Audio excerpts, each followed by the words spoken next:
Je suis rentré à la maison pendant ma pause déjeuner pour prendre des nouvelles de mon mari malade.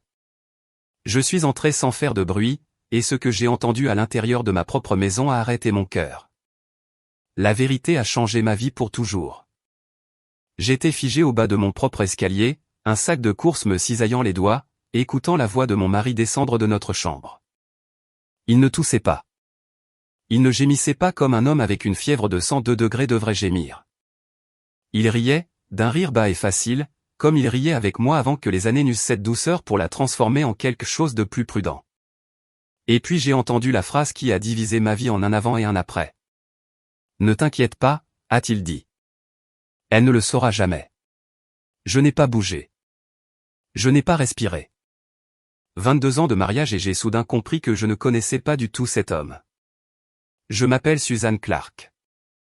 J'ai 45 ans. Et jusqu'à ce mardi de mars, je vous aurais dit que mon mariage était ordinaire de la meilleure façon possible. Pas passionné comme lorsque nous avions 23 ans. Pas parfait, mais solide, réel. Le genre de mariage où l'on plie le linge de l'autre sans y penser et où l'on finit les phrases de l'autre lors des dîners. Je dirige le service des sinistres dans une compagnie d'assurance de taille moyenne à Spokane, le genre de travail qui paie l'hypothèque et me permet de partir à 17 h la plupart des jours. Mon mari Thomas possède une petite entreprise de réparation de systèmes de chauffage, ventilation et climatisation qu'il a bâti à partir de rien. Travaillant dans un garage loué pendant les 6 premières années avant d'avoir finalement assez de clients réguliers pour embaucher un deuxième technicien. Nous nous sommes rencontrés dans la vingtaine au barbecue d'un ami commun, nous nous sommes mariés 18 mois plus tard, et nous avons passé les 2 décennies suivantes à construire ce que je croyais être une vie que ni l'un ni l'autre ne voudrait jamais quitter. Ce matin-là avait commencé comme n'importe quel autre. Thomas m'a appelé à 7h15, la voix rauque et éraillée, me disant qu'il s'était réveillé avec de la fièvre et un mal de tête qui l'empêchait de voir clair. Il a dit qu'il allait rester au lit, peut-être prendre de l'ibuprofène et dormir pour que ça passe. Je lui ai dit de se reposer, j'ai envoyé un baiser dans le vide près du téléphone comme on le fait par habitude, et je suis parti travailler comme si de rien n'était. Mais vers 11h, assise à mon bureau à traiter des formulaires de réclamation, je me suis surprise à m'inquiéter pour lui de cette manière particulière dont on s'inquiète pour quelqu'un avec qui on a passé la moitié de sa vie. Avait-il assez d'eau sur sa table de nuit? Avait-il mangé quelque chose? Alors, quand ma pause déjeuner est arrivée, j'ai décidé de passer au magasin au lieu de manger avec mes collègues. J'ai acheté les choses que l'on achète pour quelqu'un de malade. Une boîte de soupe poulet et nouilles, la marque qu'il aime. Une bouteille de jus d'orange avec plus de pulpe. Une boîte de crackers salés. Une bouteille du médicament à la cerise dont il se plaint toujours qu'il a le goût de pastille pour la toux, mais qu'il prend quand même. Je me souviens d'avoir fait la queue à la caisse en pensant que ce serait bien de le surprendre, d'entrer et de poser un plateau près du lit comme je le faisais quand nous étions plus jeunes et fauchés et que nous pensions encore que de petits gestes comme celui-là signifiaient tout. Je suis rentré à la maison avec les fenêtres entr'ouvertes, fredonnant au son de la radio, ressentant quelque chose qui s'apparentait à du contentement. Je n'avais aucune idée que je conduisais vers la fin de tout ce que je pensais comprendre de ma vie. Je suis entré par la porte de côté, celle qui ne grince pas, me déplaçant silencieusement pour ne pas le surprendre s'il avait finalement réussi à s'endormir. La maison était sombre, les rideaux tirés contre le soleil de midi. Et pendant une seconde, tout semblait exactement comme il se devait. J'ai posé le sac de courses sur le comptoir de la cuisine et j'ai commencé à monter les escaliers, composant déjà le petit discours dans ma tête. Quelque chose de chaleureux et de taquin sur le fait qu'il ferait mieux d'apprécier cela parce que j'avais utilisé toute mon heure de déjeuner pour lui. C'est à ce moment-là que je l'ai entendu. Sa voix provenant de derrière la porte de notre chambre, claire et sereine, en rien semblable à la voix d'un homme souffrant de fièvre. Je me suis arrêté sur le palier, une main sur la rampe, mon cœur faisant quelque chose d'étrange et de lourd dans ma poitrine. Il ne parlait pas tout seul. Il y avait un rythme, un va-et-vient, la cadence indubitable d'une conversation. Mon premier instinct, l'instinct d'une épouse qui a passé 22 ans à supposer le meilleur, a été qu'il était peut-être au téléphone avec son partenaire commercial, réglant un problème d'entrepreneur même en étant malade. Cela lui ressemblerait. Thomas a toujours été du genre à répondre au courriel depuis un lit d'hôpital s'il le fallait. Alors, je suis resté là, pas vraiment à écouter aux portes, juste à attendre une pause naturelle pour frapper et lui faire savoir que j'étais à la maison. Et puis il a ri. Ce rire facile et détendu que je ne l'avais pas entendu m'adresser depuis plus longtemps que je ne voulais l'admettre. Et une voix qui n'était pas la sienne a répondu, assez bas pour que je ne puisse pas distinguer les mots au début, mais indubitablement une voix que je ne reconnaissais pas. Mon estomac s'est noué d'une manière que je ne peux décrire que comme instinctive, une partie ancienne de mon cerveau comprenant la forme de la trahison avant que mon esprit conscient ne rattrape son retard. Je suis resté absolument immobile sur ce palier, agrippant la rampe comme si c'était la seule chose qui me tenait debout, et j'ai écouté. C'est là qu'il l'a dit, de manière décontractée, presque ennuyée, comme s'il discutait de la météo au lieu de démanteler toute ma compréhension de qui nous étions. « Ne t'inquiète pas », a dit Thomas, et j'entendrai cette phrase dans mon sommeil pour le reste de ma vie. Elle ne le saura jamais. Je n'ai pas pleuré. Je n'ai pas fait irruption dans cette porte pour exiger des réponses comme j'imagine que la plupart des femmes le feraient dans ce moment. Quelque chose en moi est devenu très calme et très immobile. Au lieu de cela, une partie profonde et pratique de moi-même prenait des notes prudentes et silencieuses. 22 ans à faire confiance à cet homme, et en l'espace d'une phrase, j'ai réalisé que je n'avais absolument aucune idée de ce que j'étais sur le point de découvrir. Je suis resté sur ce palier pendant ce qui m'a semblé être une heure, mais qui était probablement plus proche de 90 secondes. Tout mon corps était pris entre l'envie de faire irruption par la porte et l'instinct plus froid, plus survivant, me disant de rester exactement où j'étais et d'écouter. J'ai choisi d'écouter. Je n'ai jamais été aussi reconnaissante pour une seule décision dans ma vie. La voix de la femme est devenue plus claire à mesure que mes oreilles s'ajustaient, que mon cerveau cessait de crier assez longtemps pour réellement traiter le son. Elle ne chuchotait pas comme je m'y attendrais de la part de quelqu'un impliqué dans une liaison. Son ton était vif, professionnel, presque clinique. « Êtes-vous sûr que Suzanne a tout signé ?» demanda-t-elle, et quelque chose dans la formulation m'a interpellé. « Pas est-ce que Suzanne sait ? Pas est-ce que Suzanne va nous découvrir ? Signer tout. » Ce n'étaient pas les mots d'une maîtresse inquiète de se faire prendre. C'étaient les mots de quelqu'un qui confirme des documents. Thomas a répondu sans hésitation. Et j'ai entendu quelque chose dans sa voix que je n'avais jamais remarqué auparavant, une sorte de satisfaction qui n'avait rien à voir avec la romance. « Tout est à mon nom », a-t-il dit. Absolument tout. Il a ri à nouveau, ce même rire détendu et serein, et a ajouté quelque chose sur le fait que je signais tout ce qu'il mettait devant moi depuis des années, et que je ne posais jamais de questions. J'ai senti mon visage s'empourprer d'une honte qui ne m'appartenait pas. Il avait raison, et c'était le pire. J'avais signé des choses, des documents de refinancement les avait-il appelés à l'automne. Il s'était assis en face de moi à la table de la cuisine avec un dossier manie et un stylo, m'avait dit que c'était de la paperasse de routine pour aider l'entreprise à traverser une saison creuse. Et j'avais signé mon nom sur page après page sans en lire un mot parce que c'était notre mariage. Il s'occupait des finances. Je lui faisais confiance. 22 ans construisent ce genre de confiance. Du moins, c'est ce que je pensais. Je n'ai pas fait irruption. Je veux être honnête à ce sujet parce que je pense que beaucoup de gens s'attendraient à la confrontation dramatique, la femme ouvrant la porte en grand et demandant qui était cette femme et pourquoi elle était dans ma maison à parler de ma signature comme si c'était une marchandise. Mais quelque chose en moi, une partie calme et stable de moi-même que je ne savais pas posséder jusqu'à ce moment précis, a compris que la confrontation lui donnerait l'avantage. Il expliquerait. Il adoucirait les choses. Il trouverait une histoire qui aurait du sens sur le moment, comme le font toujours les menteurs habiles. Et je serais trop secoué, trop à vif pour voir clair. Alors, au lieu de cela, j'ai reculé lentement dans les escaliers, un pas prudent à la fois, ma main pressée à plat contre le mur pour garder l'équilibre, et je suis ressorti par cette même porte de côté qui ne grince pas. Je suis resté assise dans ma voiture dans l'allée pendant une minute entière avant de pouvoir me décider à tourner la clé. Mes mains tremblaient, pas vraiment de tristesse, mais du pur désarroi de la situation. 22 ans de dîner du mardi et de matinée du dimanche, et cette manière particulière qu'il avait encore de chercher ma main pendant les films tristes, et quelque part en dessous de tout cela, apparemment, il y avait eu une autre version de lui menant une vie entièrement séparée. Je suis retourné vers le bureau en pilote automatique, remarquant à peine les feux de circulation, mon esprit tournant en boucle sur cette phrase. Êtes-vous sûr que Suzanne a tout signé ? Que avais-je signé ? Que avais-je signé exactement ? Au moment où je suis entré dans le parking du travail, j'avais pris une décision, bien que je n'en comprenne pas encore pleinement la forme. Je n'allais pas demander à Thomas ce qui se passait. Je n'allais pas lui donner la chance de s'expliquer, quelle que soit la situation. J'allais découvrir par moi-même, discrètement, prudemment, avant qu'il n'ait la moindre idée que je savais quoi que ce soit. Je me suis assise à mon bureau cet après-midi-là, faisant semblant de traiter des réclamations tandis que mon esprit passait en revue chaque document que je me souvenais avoir signé au cours de l'année écoulée. Il y en avait eu plus que je ne voulais l'admettre. Un dossier par-ci, un formulaire par-là, toujours présenté de la même manière, toujours encadré comme quelque chose de routinier, de banal, quelque chose dont une femme occupée avec son propre travail et sa propre vie n'avait pas besoin de se soucier.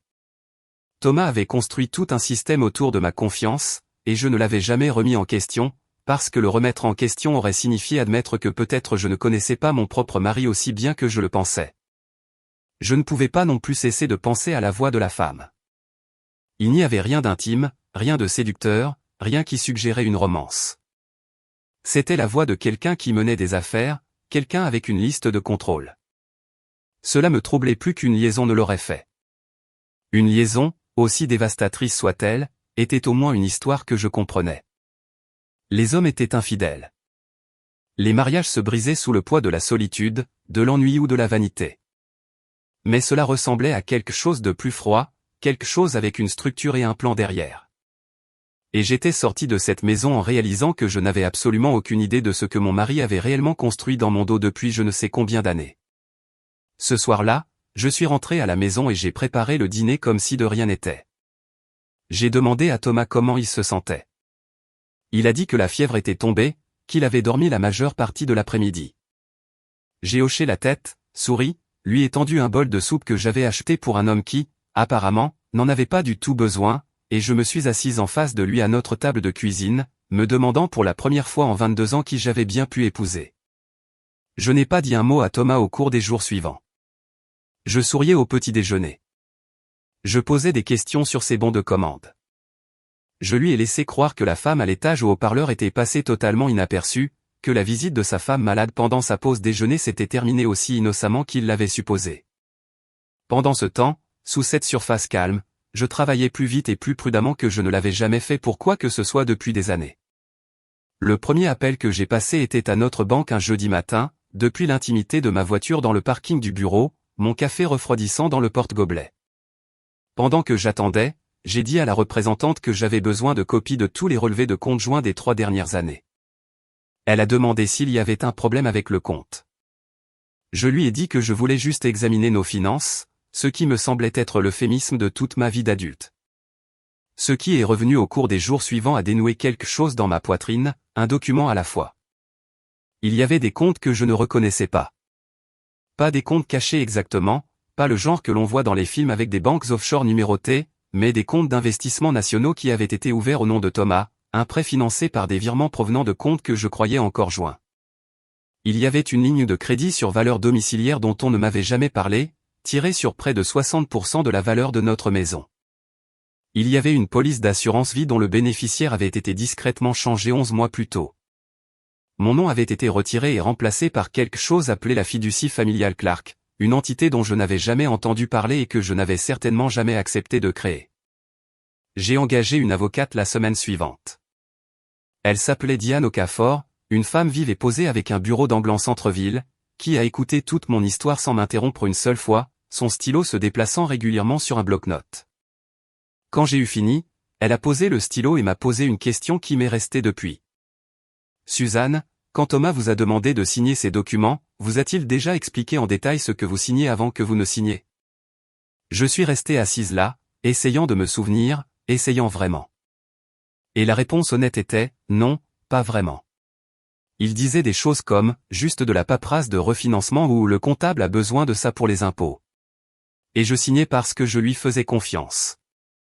Parce que 22 ans de mariage sont censés signifier quelque chose. Parce que j'avais un travail à temps plein et ma propre vie. Et je n'avais jamais imaginé une seule fois que j'avais besoin de me protéger de mon propre mari. Diane a extrait des dossiers au cours des 2 semaines suivantes qui ont brossé un tableau bien plus vaste qu'une simple liaison. Ce que j'avais entendu à travers cette porte de chambre n'était pas du tout une trahison amoureuse, ou du moins pas principalement. La voix de la femme appartenait à une certaine Patricia Vance, une consultante financière privée avec qui Thomas travaillait depuis plus d'1 an, quelqu'un qui se spécialisait, selon son inscription commerciale publique, dans la restructuration d'actifs et la planification de la transition de patrimoine. Je me souviens avoir lu cette phrase sur mon ordinateur portable à 23 heures, Thomas endormi à côté de moi, et avoir senti quelque chose de froid s'installer dans mon estomac. Ce n'était pas une femme avec qui il couchait. C'était une femme qui l'aidait à démanteler notre mariage financièrement, morceau par morceau, document par document, pendant que je signais tout ce qu'il me tendait et lui faisais confiance comme je lui faisais confiance depuis mes 23 ans. Plus Diane creusait, plus la chronologie devenait claire, et c'était pire que je ne l'avais imaginé. Cela n'avait pas commencé il y a des mois. Le premier transfert de documents qu'elle a trouvé remontait à près de 4 ans, un modeste changement de bénéficiaire sur un compte de retraite que j'aurais pu signer sans y penser à 2 fois lors d'une soirée ordinaire dont je ne me souvenais même pas. À partir de là, le schéma s'est développé lentement, délibérément, comme un homme posant des briques une par une, de sorte que le mur n'aurait jamais l'air d'être en construction. Les titres de propriété ont été modifiés. Les comptes d'investissement ont été consolidés sous son seul nom. Une restructuration d'entreprise qui a discrètement déplacé les actifs de l'entreprise de chauffage, ventilation et climatisation hors de tout ce que je pourrais réclamer en cas de divorce. Je me suis assise avec cette chronologie étalée sur le bureau de Diane un mardi après-midi. 4 ans de ma propre signature éparpillée sur des documents que je n'avais jamais vraiment lus, et j'ai senti quelque chose changer en moi que je ne peux décrire que comme un mélange de chagrin et de fureur. Chagrin pour le mariage que je pensais avoir, celui où nous construisions des choses ensemble, où la confiance n'était pas une arme qu'une personne affûtait discrètement contre l'autre. Et une fureur, lente et grandissante, de voir avec quelle facilité il avait utilisé contre moi exactement ce qui faisait de moi une bonne épouse, ma confiance, mon emploi du temps chargé, ma volonté de le laisser gérer les aspects de notre vie pour lesquels je n'avais pas le temps. Diane m'a regardé attentivement avant que je quitte son bureau ce jour-là. « Il y a autre chose que vous devriez comprendre », a-t-elle dit. Ce n'est plus seulement un repositionnement financier. D'après ce que je vois dans les dépôts les plus récents, Thomas semble se préparer à quelque chose de plus grand, un transfert final, peut-être très bientôt. Je lui ai demandé ce que cela signifiait. Elle a dit qu'elle avait besoin de quelques jours de plus pour le confirmer, mais elle voulait que je sois prête à l'éventualité que quoi que Thomas prépare, c'était sur le point de se produire, et une fois que ce serait fait, l'annuler serait bien plus difficile que de l'arrêter. Je suis rentré chez moi ce soir-là, passant devant la maison où j'avais vécu pendant 18 ans, devant le jardin que j'avais planté moi-même, et j'ai compris avec une clarté qui m'effrayait que je n'étais plus seulement une épouse qui avait entendu quelque chose de troublant. J'étais une femme sur le point de tout perdre, mariée à quelqu'un qui avait discrètement prévu de s'assurer que je ne le verrais même jamais venir. Diane m'a appelé un lundi matin, sa voix portant une urgence que je ne lui avais pas entendue auparavant. « J'ai besoin que vous veniez aujourd'hui », a-t-elle dit. « Pas cette semaine. Aujourd'hui. » J'ai dit à mon superviseur que j'avais une urgence familiale, ce qui n'était pas un mensonge mais plutôt la plus petite version possible de la vérité, et j'ai conduit jusqu'au centre-ville, les mains serrées sur le volant, me préparant à tout ce qu'elle avait pu trouver. Elle avait maintenant le tableau complet, ou presque. Thomas ne se contentait pas de déplacer de l'argent pour protéger l'entreprise comme il aurait pu se le dire si quelqu'un lui avait jamais posé la question. Il se préparait à vendre la maison. Notre maison, celle avec mon jardin et la cuisine que j'avais rénovée avec l'argent de mes propres économies, était déjà enregistrée auprès d'une société de titres dans le cadre d'un accord de clôture rapide, le genre conçu pour les investisseurs qui ne veulent pas de complications. Diane a trouvé les documents grâce à une recherche dans les registres publics, une demande préliminaire de transfert de titres déposée seulement 8 jours plus tôt. Thomas ne l'avait jamais mentionné. Pas un mot, pas un indice, rien. Ce n'était pas le pire. Il avait également initié une demande de retrait anticipé sur sa part de nos comptes de retraite, le genre qui s'accompagne de lourdes pénalités mais qui fournit de l'argent rapidement. Et le cabinet de Patricia Vance l'avait aidé à ouvrir un nouveau compte dans une banque que nous n'avions jamais utilisée ensemble, hors de l'État, le genre d'institution spécialisée dans les transferts discrets et rapides.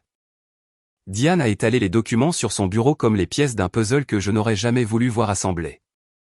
Maison, retraite, nouveau compte, une restructuration d'entreprise qui avait déjà déplacé l'équipement et les contrats de la société de chauffage, ventilation et climatisation dans une entité nouvellement formée qui listait Thomas comme unique propriétaire, sans aucune mention de moi nulle part. Malgré le fait que j'avais co-signé le prêt commercial initial 19 ans plus tôt et que j'avais passé d'innombrables week-ends non rémunérés à faire sa comptabilité avant qu'il ne puisse se permettre d'embaucher quelqu'un. Il y a une dernière chose, a dit Diane, et quelque chose dans son ton m'a fait me redresser. Elle a fait glisser un document de prêt imprimé sur le bureau. Thomas avait contracté un prêt personnel 6 mois plus tôt, en utilisant notre maison comme garantie, la même maison qu'il se préparait maintenant discrètement à vendre sous notre nez. Si son plan se déroulait comme Diane le croyait, je me retrouverais avec presque rien. Ni la maison, ni l'épargne retraite à laquelle j'avais contribué pendant 2 décennies, ni même un statut juridique clair pour me battre pour l'entreprise que j'avais aidé à construire dans ces années les plus difficiles. Dormant 4 heures par nuit pendant que Thomas apprenait à poser des tuyaux et à câbler des thermostats depuis l'arrière d'un camion emprunté. Je suis resté très immobile dans ce fauteuil en cuir, fixant les documents, et j'ai ressenti quelque chose en moi qui m'a surprise. Ce n'était pas de la panique. La panique aurait eu du sens. Au lieu de cela, j'ai ressenti une étrange clarté apaisante, le genre qui vient quand on comprend enfin la vraie forme d'une menace au lieu de simplement la sentir dans le noir. Thomas croyait, avec ce que je ne peux décrire que comme une arrogance construite sur 22 ans de ma confiance inconditionnelle, que je ne vérifierais jamais, que j'étais trop occupée, trop confiante, trop engagée dans le mariage pour jamais regarder d'assez près pour le surprendre. Il avait bâti tout son plan sur l'hypothèse que Suzanne Clark n'était tout simplement pas le genre de femme à poser des questions difficiles. Il n'avait aucune idée à quel point il allait être prouvé qu'il avait tort. « Que voulez-vous faire ?» a demandé Diane. Et j'ai compris qu'elle ne posait pas seulement une question de stratégie juridique. Elle me demandait qui je voulais être dans ce moment, confronté à l'homme en qui j'avais eu confiance pendant plus de 2 décennies, se préparant méthodiquement à me dépouiller de tout ce que j'avais aidé à construire. J'aurais pu rentrer chez moi ce soir-là et le confronter à la table du dîner, jeter les documents et exiger des explications, le regarder chercher une histoire comme je suis sûr qu'il en avait une de prête. Une version des événements douce et raisonnable conçue pour lui faire gagner du temps afin de finir ce qu'il avait commencé. J'ai choisi différemment. Je ne veux pas l'avertir, ai-je dit à Diane. Je veux lui laisser penser qu'il a toujours une longueur d'avance. Elle m'a étudié un long moment, et quelque chose comme du respect a traversé son visage.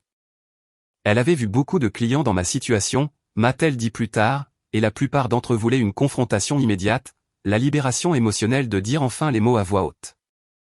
Très peu avaient la discipline de s'asseoir avec la douleur en silence et de laisser leur conjoint s'aventurer plus loin sur une branche qui craquait déjà. Mais je comprenais quelque chose que Thomas ne comprenait pas.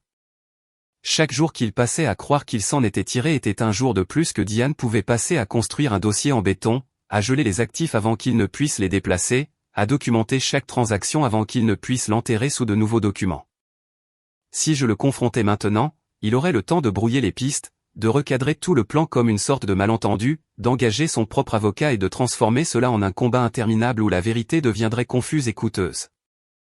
Si j'attendais, si je le laissais croire qu'il avait toujours le dessus, il continuerait à faire des erreurs, à signer de son propre nom sa propre chute, ignorant que sa femme, celle qu'il n'avait jamais pris la peine d'imaginer autrement que confiante, occupée et facile à duper, avait 3 longueurs d'avance sur lui, et réduisait la distance chaque jour. Je suis rentré chez moi ce soir-là et j'ai préparé le dîner. Thomas est rentré, sentant le tuyau de cuivre, et m'a demandé comment s'était passée ma journée. Je lui ai dit que tout allait bien, calme, rien d'inhabituel. Je l'ai regardé manger, cet homme que j'avais aimé pendant plus de la moitié de ma vie, et j'ai senti quelque chose durcir en moi que je savais me porterait à travers tout ce qui allait suivre. 3 semaines se sont écoulées, et je suis devenu quelqu'un que je reconnaissais à peine dans le miroir chaque matin.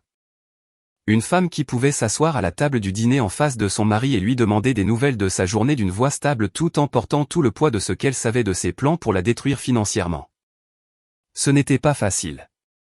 Il y a eu des nuits où je suis resté éveillé à côté de Thomas, à l'écouter respirer, me demandant comment une personne pouvait partager un lit avec quelqu'un pendant plus de 2 décennies et être encore capable de ce qu'il faisait. Mais chaque matin, je me rappelais ce que Diane m'avait dit. La patience maintenant signifiait la justice plus tard. Se précipiter maintenant signifiait tout perdre. Diane a travaillé vite pendant ces 3 semaines, plus vite que je ne pense l'avoir pleinement apprécié à l'époque. Elle a demandé une injonction d'urgence pour geler les comptes joints avant que Thomas ne puisse effectuer le transfert final qu'il prévoyait. Elle a envoyé des avis formels à la société de titres s'occupant de la vente de la maison, signalant ma participation dans la propriété et bloquant ainsi l'accord de clôture rapide sur lequel Thomas comptait. Elle a contacté la banque où il avait ouvert son nouveau compte hors de l'État et a entamé la procédure d'assignation à comparaître pour obtenir les dossiers. Chaque pièce s'est mise en place discrètement, méthodiquement, tandis que Thomas continuait ses journées, complètement inconscient que le sol sous ses pieds avait déjà commencé à bouger. Puis, un jeudi soir début avril, Thomas est rentré plus tôt que d'habitude, portant un dossier Manille que j'ai reconnu instantanément, le même genre qu'il avait utilisé pour chaque document qu'il avait fait glisser sur notre table de cuisine, demandant ma signature. Il l'a posé doucement, presque tendrement, et m'a dit que le comptable avait besoin d'un formulaire de plus signé pour finaliser une restructuration de l'entreprise, quelque chose concernant les protections de responsabilité compte tenu du marché actuel. Sa voix était chaleureuse, douce, égale. Il m'a touché l'épaule comme il le faisait quand nous étions jeunes mariés, et pendant un instant, une vieille partie fatiguée de moi a voulu si ardemment le croire. A voulu croire que c'était encore l'homme dont j'étais tombée amoureuse à ce barbecue il y a 23 ans. Juste une signature de plus, a-t-il dit, faisant glisser le dossier vers moi avec un sourire doux et rassurant. Je lui ai souri en retour. Je lui ai dit que je le regarderais après le dîner, que je voulais juste finir de cuisiner d'abord. Il a hoché la tête, satisfait, et a disparu dans son bureau, fredonnant quelque chose à voix basse, complètement confiant que sa femme, la femme confiante, occupée et sans question qu'il croyait avoir épousée, était sur le point de lui donner la toute dernière pièce dont il avait besoin. Ce que Thomas ne savait pas, c'est que Diane et moi nous étions déjà préparés pour ce moment précis. Nous avions anticipé qu'il viendrait finalement à moi avec un document final, quelque chose conçu pour compléter le transfert des actifs restants nécessitant encore ma signature, et nous avions bâti toute notre stratégie sur le fait d'être prête à l'instant où ce dossier apparaîtrait. Cette nuit-là, après que Thomas soit allé se coucher, je me suis assise à ma table de cuisine et j'ai appelé le téléphone portable de Diane, le numéro qu'elle m'avait donné pour exactement cette situation. J'ai décrit le document, photographié chaque page avec soin, et les lui ai envoyés avant même d'envisager de signer quoi que ce soit. Elle a rappelé dans les 20 minutes, sa voix vive avec une sorte d'urgence triomphante que je ne lui avais jamais entendue auparavant. Le document que Thomas avait ramené à la maison n'était pas du tout un formulaire de protection de la responsabilité. C'était l'autorisation de transfert final pour le dernier compte d'investissement joint que nous partagions encore. Le seul compte que Thomas n'avait pas encore réussi à transférer entièrement à son propre nom. Si je le signais, le dernier actif significatif encore légalement lié à nous deux deviendrait le sien seul, complétant ce que Diane croyait maintenant être la dernière étape de son plan. Ne le signez pas, a-t-elle dit. Et ne lui dites rien d'anormal. Nous sommes prêts à agir. J'ai juste besoin de 48 heures. Ces 48 heures m'ont semblé les plus longues de ma vie. J'ai suivi ma routine exactement comme je l'avais fait pendant des semaines, souriant à Thomas autour d'un café, lui disant que je m'occuperais de la paperasse ce week-end, le regardant hocher la tête avec cette même confiance facile. Cette même certitude que je ferais exactement ce que j'avais toujours fait. Pendant ce temps, Diane travaillait sans relâche. Elle a déposé l'injonction d'urgence formellement auprès du tribunal, citant le schéma de transfert d'actifs comme preuve de mauvaise conduite financière au sein du mariage. Elle a soumis l'ordonnance de gel à chaque institution financière que Thomas avait touchée au cours des 4 dernières années. Elle a coordonné avec la société de titres pour arrêter définitivement la vente de la maison, en attendant l'issue de ce qui devenait rapidement, que Thomas s'en rende compte ou non, une procédure judiciaire formelle. Le vendredi matin, tout s'est passé en même temps. Diane a appelé pour me dire que le tribunal avait accordé le gel d'urgence. Chaque compte que Thomas avait ouvert, chaque transfert qu'il avait initié, chaque dollar qu'il avait essayé de déplacer discrètement hors de ma portée, était arrêté net, bloqué par une ordonnance du juge avant qu'il n'ait la moindre idée de ce qui arrivait. La vente de la maison a été interrompue. La demande de retrait de la retraite a été gelée en cours de traitement. Le nouveau compteur de l'État, celui que lui et Patricia Vance avaient ouvert spécifiquement pour recevoir les derniers fonds provenant de ce dernier compte d'investissement joint, affichait un avis de blocage au moment où la banque a reçu l'assignation de Diane. J'étais assise à mon bureau au travail quand Diane a appelé avec la nouvelle, et j'ai dû m'excuser pour aller aux toilettes, m'enfermant dans une cabine, ma main pressée sur ma bouche. Pas de tristesse cette fois, mais de quelque chose de plus proche du soulagement, si accablant qu'il a failli faire plier mes genoux. Pendant 4 ans, Thomas avait discrètement, soigneusement, démantelé tout ce que nous avions construit ensemble, confiant que je ne le remarquerais jamais, ne le questionnerais jamais, ne me défendrais jamais. Et en un seul vendredi matin, tout ce qu'il avait si patiemment travaillé à construire s'est effondré en quelques heures sans qu'il ne le voie jamais venir. Ce soir-là, je suis rentré en voiture, sachant que Thomas avait probablement déjà découvert que quelque chose n'allait pas. J'ai pris une grande respiration avant d'ouvrir la porte d'entrée, me préparant à tout ce qui m'attendait de l'autre côté. Il était debout dans la cuisine quand je suis entré, son téléphone à la main, son visage de la couleur de la cendre. Je n'avais jamais vu Thomas comme ça auparavant. Pas en 22 ans. Pas à travers les revers commerciaux, les disputes familiales ou l'année où son père est mort et que le chagrin l'a vidé pendant des mois. C'était différent. C'était un homme qui regardait chaque brique soigneusement posée de son plan s'effondrer en temps réel. Et il n'avait pas encore la moindre idée que c'était moi qui l'avais fait tomber. Suzanne. Sa voix s'est brisée sur mon nom. Quelque chose ne va pas avec les comptes. Tout est gelé. La vente de la maison a échoué. Je ne peux pas joindre la banque au Nevada. Ils ne prennent même pas mes appels. Il m'a regardé comme on regarde quelqu'un dont on attend du réconfort, quelqu'un qui est censé être de votre côté quoi qu'il arrive. Et pendant un instant, j'ai senti un vieux réflexe usé monter en moi. L'instinct d'une femme qui a passé 2 décennies à apaiser les paniques de cet homme. Je l'ai laissé passer à travers moi et s'installer dans un endroit calme. Je sais, ai-je dit. Il est devenu très immobile. Comment ça, tu sais? J'ai posé mon sac à main sur le comptoir lentement, délibérément, comme on poserait quelque chose de lourd qu'on a porté sur une longue distance. Je veux dire, je sais, Thomas. Je sais pour Patricia. Je sais pour les comptes. Je sais pour la maison. Je t'ai entendu ce jour-là quand je suis rentré pour le déjeuner. J'ai entendu tout ce que tu as dit à l'étage. Voir son visage changer a été l'une des expériences les plus étranges de ma vie. Il n'y a pas eu un seul moment d'effondrement. Cela s'est produit par étapes, comme regarder un bâtiment s'effondrer étage par étage. D'abord la confusion, alors qu'il essayait de déterminer ce que je savais réellement. Puis une lueur de quelque chose qui ressemblait presque à du soulagement, le poids épuisant de maintenir un secret enfin déposé. Et puis, de manière prévisible, la colère, vive et défensive. La colère d'un homme qui vient de réaliser que l'histoire qu'il se racontait sur sa propre droiture ne tient plus sous le regard d'une autre personne. « Tu ne comprends pas », a-t-il dit, sa voix montant. Je protégeais l'entreprise. Sais-tu ce qui nous arriverait si cette société de chauffage, ventilation et climatisation faisait faillite? Je protégeais notre avenir Suzanne, notre retraite, tout. En me le cachant, ai-je demandé, et j'ai gardé ma voix égale, ce qui m'a même surprise. En mettant la maison en vente rapide sans mon accord? En ouvrant des comptes dans un autre état? Thomas, tu ne protégeais pas notre avenir. Tu te construisais une sortie. Il n'avait pas de réponse à cela. Pas une vraie. Il a essayé plusieurs fois de plus au cours des jours suivants, chaque explication légèrement différente de la précédente, chacune s'effondrant un peu plus vite que celle d'avant. Alors que Diane présentait méthodiquement les preuves qu'elle avait rassemblées, il n'y avait plus de place pour lui de manœuvrer. Elle a exposé la chronologie lors de la réunion de médiation la semaine suivante. 4 ans de documents étalés sur la table comme une confession qu'il avait écrite lui-même sans jamais en avoir l'intention. Des courriels entre Thomas et Patricia Vance discutant de stratégies de protection d'actifs qui utilisaient un langage dont aucune planification financière honnête n'aurait jamais besoin.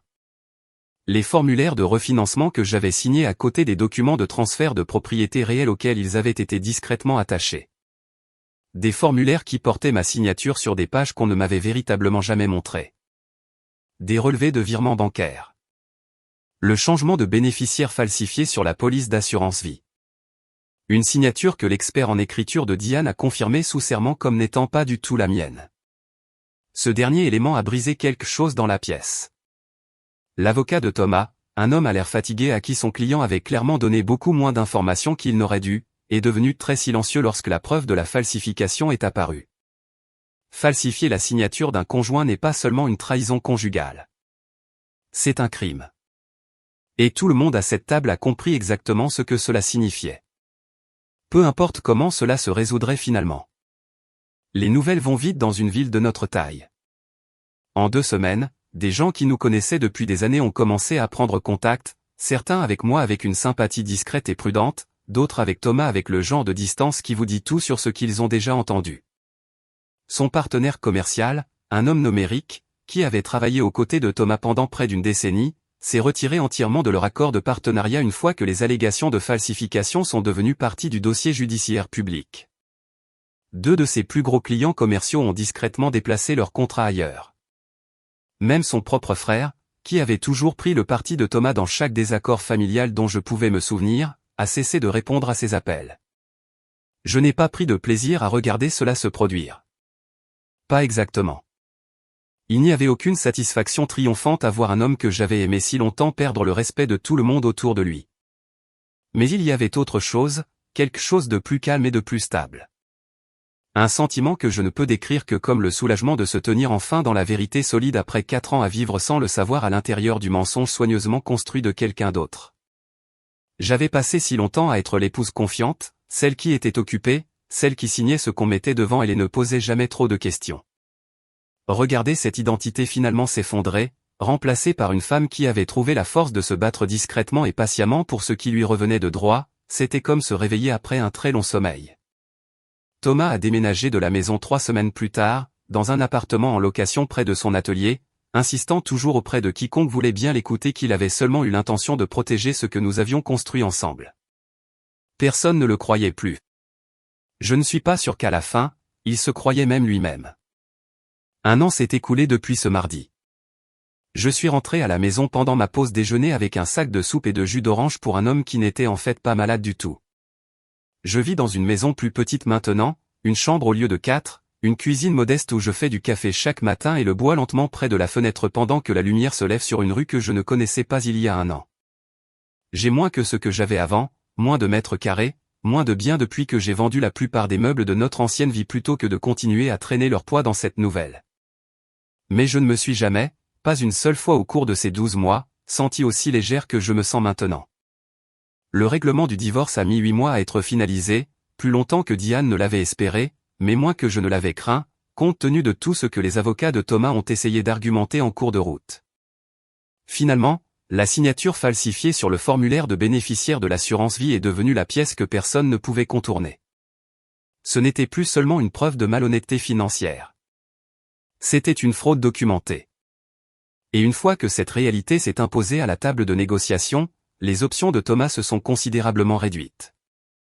Je suis parti avec la moitié de ce qui restait après que les actifs gelés aient été démêlés et correctement divisés, ainsi qu'un règlement qui tenait compte des années de mon travail qui avait contribué à la construction de son entreprise avant qu'il n'ait jamais eu la position d'essayer de m'en exclure entièrement. Thomas a perdu bien plus que de l'argent. Il a perdu la société de chauffage, ventilation et climatisation, ou du moins la majeure partie, après le départ de son partenaire commercial, et 2 annulations de clients majeurs ont laissé l'opération restante trop affaiblie pour survivre seule. Il a vendu ce qui restait à un concurrent pour une fraction de ce qu'elle valait autrefois. Il a perdu la confiance facile d'une communauté qui nous connaissait tous les deux depuis des années, le genre de statut social tranquille qui prend des décennies à construire et s'évapore en quelques semaines une fois que les gens apprennent de quoi vous êtes vraiment capable. Et il m'a perdu, bien que je soupçonne qu'à sa manière, il avait déjà décidé de me laisser partir le jour où il s'est assis avec Patricia Vance et a commencé à planifier un avenir qui n'a jamais inclus l'honneur des 22 années que nous avions passées à en construire un ensemble. Je ne vais pas prétendre que la dernière année a été facile. Il y a eu des nuits, surtout au début, où je me suis assise seule dans cette plus petite maison et j'ai pleuré pour le mariage que je pensais avoir plutôt que celui dans lequel j'avais réellement vécu. Le chagrin ne disparaît pas simplement parce que la personne qui l'a causé méritait de tout perdre. J'ai pleuré la version de Thomas que j'ai épousée à 23 ans. Celui qui laissait des mots dans mon sac à lunch et veillait tard pour m'aider à étudier pour des examens dont je ne me souviens même plus. Cet homme a peut-être existé une fois, brièvement, avant que l'ambition et le secret ne le vident pour le transformer en quelqu'un d'autre entièrement. Je me suis permis de le pleurer, puis lentement, je me suis permis d'avancer sans lui. Ce que j'ai gagné en retour est plus difficile à évaluer que tout ce pourquoi Diane et moi nous sommes battus dans cette salle d'audience. J'ai retrouvé mon propre jugement, la confiance de lire chaque document avant de le signer, de poser des questions difficiles sans m'excuser de les poser. J'ai gagné une sorte de paix plus tranquille, celle qui vient du fait de savoir que vous avez affronté la pire version de la trahison qu'un mariage puisse offrir et que vous avez trouvé quelque part en vous la patience et la force de la combattre de la bonne manière au lieu de la manière facile. J'ai gagné des amitiés qui se sont approfondies une fois que les gens ont vu comment j'ai géré ces mois, des femmes de mon bureau qui ont commencé à m'inviter à dîner, une voisine 2 portes plus loin qui est devenue l'une des amies les plus proches que j'ai eues depuis des années. Je me suis retrouvé. Vraiment, la version de Suzanne Clark qui existait avant que j'apprenne à réduire mes propres instincts au service du confort de quelqu'un d'autre. Dimanche dernier, ma meilleure amie Karen était assise en face de moi sur ma terrasse arrière, des tasses de café nous réchauffant les mains contre le froid du début du printemps, et elle m'a demandé quelque chose pour laquelle je n'étais pas tout à fait préparé. Si tu pouvais revenir à ce mardi, a-t-elle dit, rentrerais-tu encore à la maison pendant ta pause déjeuner en sachant tout ce que cela entraînerait? Je n'ai pas eu à y réfléchir longtemps. Absolument, à chaque fois, lui ai-je dit, et je le pensais complètement.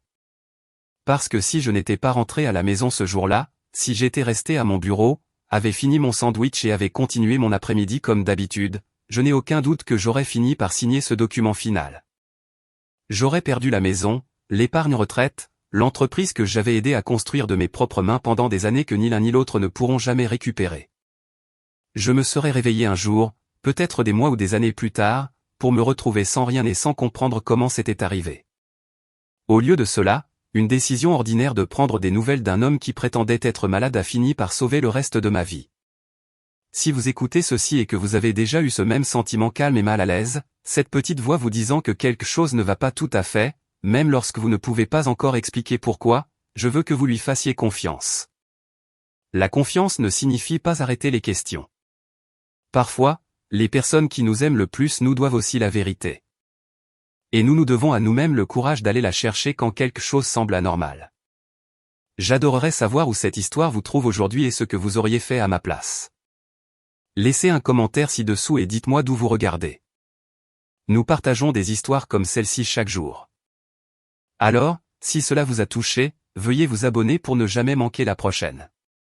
Continuons ce voyage ensemble. Cette histoire est entièrement fictive et destinée uniquement à des fins de divertissement et d'éducation.